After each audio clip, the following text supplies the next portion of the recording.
Next topic is addition of vector. तो student मैं इस पूरी वीडियो में आपको इंट्रोडक्शन बता रही हूँ, पहले पूरी चैप्टर की, उसके बाद हम करेंगे एक्सरसाइज, ताकि तुम्हें सारे पॉइंट तब तक क्लियर हो जाएं। ठीक है, तो addition of vector two type से होता है। पहला जो लॉ है इसके अंदर वो है triangle law, second is parallelogram law. ठीक है, तो दोनों को देखेंगे हम, इन्हीं से हम एडिशन का करेंगे वेक्टर का। ठीक है, तो पहला देखते हैं ट्राइंगल लॉ। ठीक है, तो उसी के थ्रू हम एडिशन सीखेंगे वेक्टर का। अगर मैं कोई एक यहाँ से जनरेट हुआ है, ये इनिशियल पॉइंट और ये एंडिंग पॉइंट, तो ए इनिशियल है और बी इसका एंडिंग है, ये एक वेक्टर है। ठीक है, तो इसका नाम मैं ए दे रही हूँ, ए वेक्टर। इसके जो हेड है यहीं से एक और मैं वेक्टर बना रही हूँ बी से सी तक। ठीक है, तो B C again second vector, इसे मैं बी बोल रही हूँ। ठीक है, तो अब इसका रिजल्टेंट क्या होगा, ए से सी तक का। ठीक है, तो ये रिजल्टेंट वेक्टर है। तो इसको हम कैसे करेंगे, एडिशन करना है with the help of triangle लो। तो ट्राइंगल बन गया, अब इसको एडिशन क्या होगा, देखो ये जो पूरा रिजल्टेंट है ये किसका सम है, ए वेक्टर और प्लस बी वेक्टर का। हो गया ना एडिशन ऑफ वेक्टर। तो इसको लिख सकते हैं ए बी बी सी। ठीक है, अब पर पूरा क्या है, ए सी। तो ए सी वेक्टर को हम निकाल सकते हैं A B plus B C. ठीक है,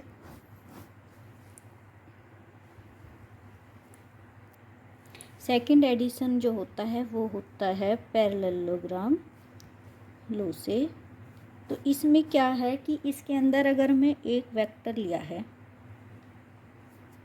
ए बी, ठीक है, अब ए से अगर मैं वेक्टर अनदर वेक्टर लेती हूँ कोई, ठीक है, ए बी, इसे अगर मैं बोल दूँ सी। ठीक है, अब इनके बीच का जो रिजल्टेंट होगा वो होगा एक डायगोनल। अब इसे मैं ज्वाइंट कराती हूँ। ठीक है, तो ये है एक रिजल्टेंट आर। तो ये किसका सम है, ए बी जो वेक्टर है इसको मैं ए बोल रही हूँ, और ए सी जो वेक्टर है इसको मैं कंप्लीट बी बोल रही हूँ, बी वेक्टर। तो जो रिजल्टेंट निकला है, सम निकला है ए और बी का, तो इसको लिखेंगे हम ए प्लस बी। ठीक है, ये है एक डायगोनल। ठीक है, तो इसको हम लिख सकते हैं कि आर जो रिजल्टेंट हमें मिला है पूरा ए प्लस बी। अब ए क्या है, ए है ए बी और ए सी। ये बी है तो इधर की साइड भी हमारी बी वेक्टर होगी, ये ए है तो ये भी, क्योंकि हमने एक पैरेललोग्राम बना दिया है पूरा। ठीक है स्टूडेंट, तो दो तरीके से एडिशन करते हैं हम वेक्टर का, पहले ट्राइंगल लॉ से, फिर पैरेललोग्राम लॉ से। तो ट्राइंगल लॉ से क्या करते हैं कि रिजल्टेंट जो आता है वो सम होता है ए बी और बी सी का। इसी तरीके से जो पैरेललोग्राम में हमारे पास रिजल्टेंट आता है वो डायगोनल से आता है, क्योंकि एक पैरेललोग्राम फॉर्म करना पड़ता है, तो वो होता है ए बी प्लस ए सी या ए और बी। ठीक है, आगे जो हमारा टॉपिक है वो है कंपोनेंट।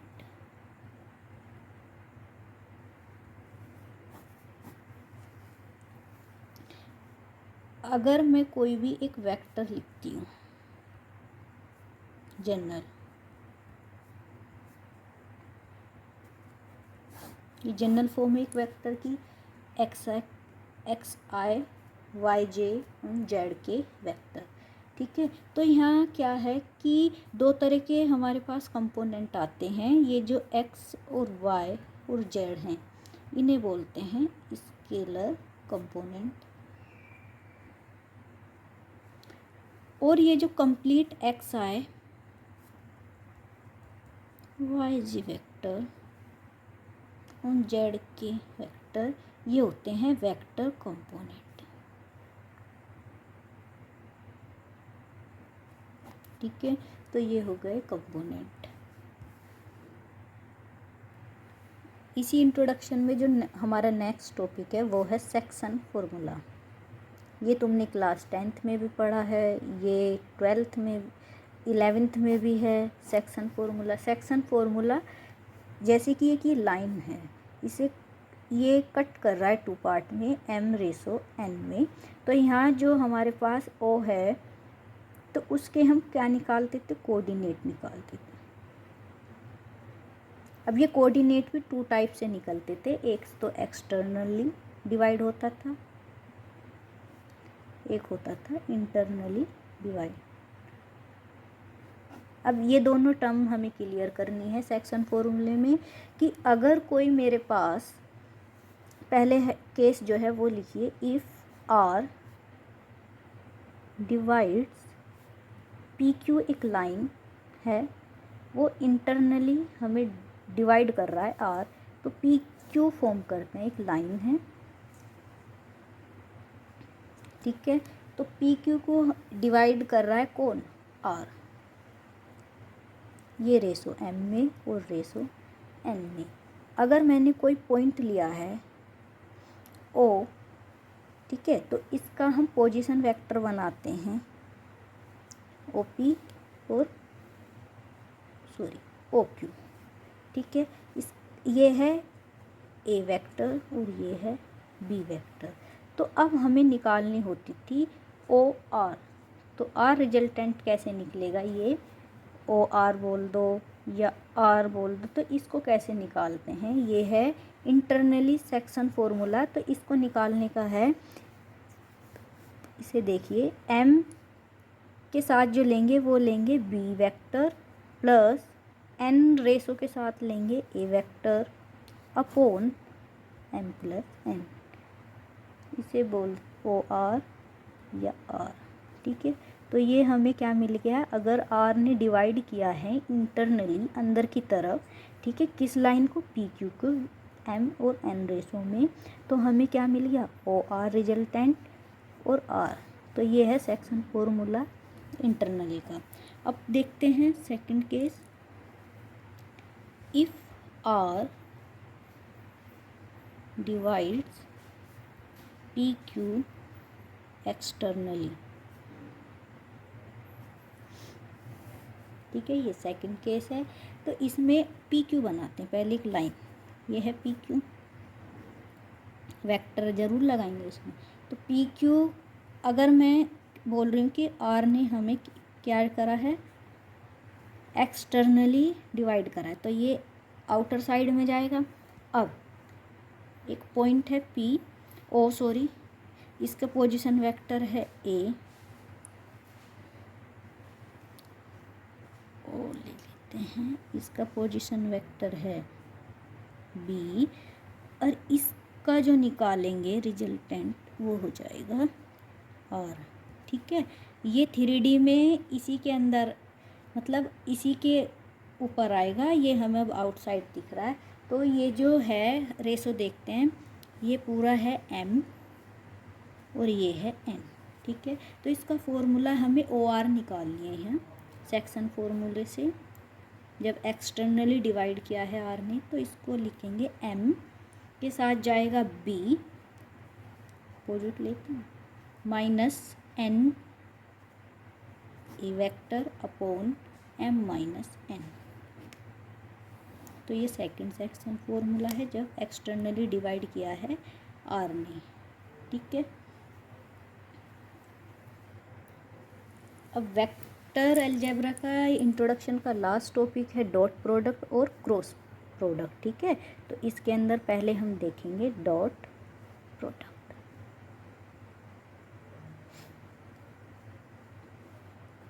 तो डॉट प्रोडक्ट करने के लिए सबसे पहले हमें 2 वेक्टर चाहिए, A वेक्टर और B वेक्टर, ठीक है। तो मैं अगर मान लूँ पहला वेक्टर जो है x1 I y1 G vector z1 K vector, second को हम मान रहे हैं x2 y2 और z2, ठीक है। तो अब हमें इनकी डॉट मतलब ये वाली डॉट प्रोडक्ट करनी है किसकी, दो वेक्टर की। तो ए डॉट बी वेक्टर ज़रूर लगाइए। तो अगर मैं करूँ ये जो एक्स एक्स है कि कंपोनेंट ये जो रखे हुए हैं आई डॉट आई ऑलवेज 1 और जे डॉट जे अगेन 1 और के, इनका लॉजिक भी बताऊंगी मैं कि क्यों होती है ये 1। जेड डॉट जेड अगेन के, सॉरी आई जे के 1। ठीक है, तो ये 1 क्यों होती है, एक बार पहले मैं चलो वो अभी थोड़ा रीज़न बता देती हूँ इनका कि ये 1 ही क्यों होती है। आई यानी कि सेम जो कंपोनेंट हैं उनकी डॉट प्रोडक्ट 1 होती है। अगर मैं अपोजिट कर दूँ जैसे आई डॉट जे, ये 0 होती है। ठीक है, अब क्यों होती है, रीजन देखिए।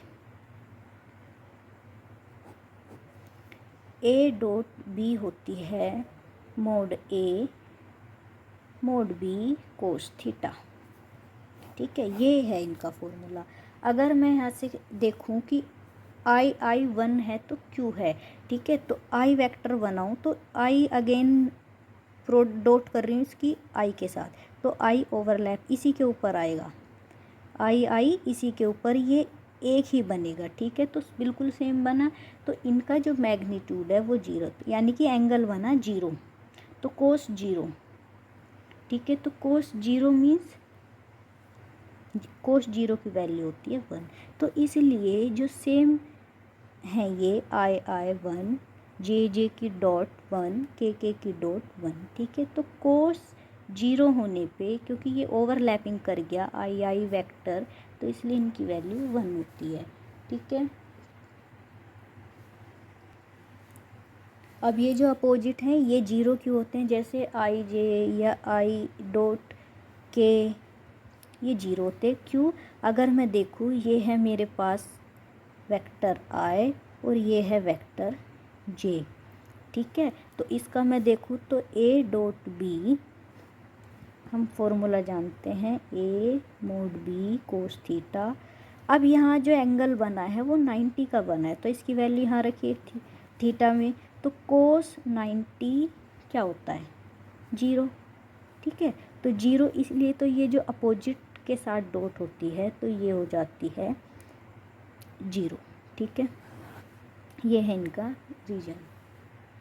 अगर यहाँ से कोस थीटा निकालना है तो ए डॉट बी होता है मोड ए mode B cos theta.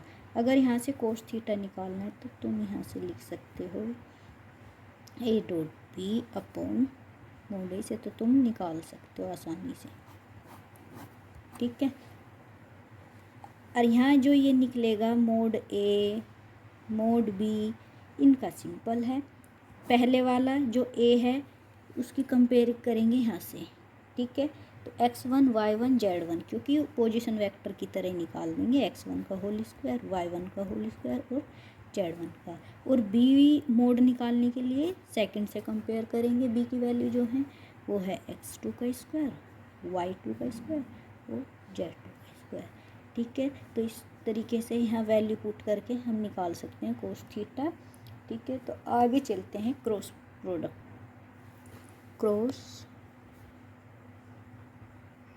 Product. ये लास्ट टॉपिक है इंट्रोडक्शन का वेक्टर अलजेब्रा का। तो cross product A cross B कौन वेक्टर की, वो होती है ए बी साइन थीटा। ठीक है, तो साइन थीटा निकालोगे तो ये तो सिंपल है, मोड ए क्रॉस बी अपॉन मोड ए मोड बी। ठीक है स्टूडेंट, तो अब हमें ए क्रॉस बी निकालने के लिए क्या करेंगे, ए क्रॉस बी, ए और बी तो मैंने पहले लेट कर रखे हैं या अगेन अभी मैं मानेंगे। ठीक है, तो पहले मैं मान लेती हूँ ए वेक्टर के जो ये हैं वैल्यू में चेंज कर रही हूँ, एक्स वाई नहीं ले रही हूँ, ए में ले रही हूँ, A2 A3। बी वेक्टर ले रही हूँ B1 I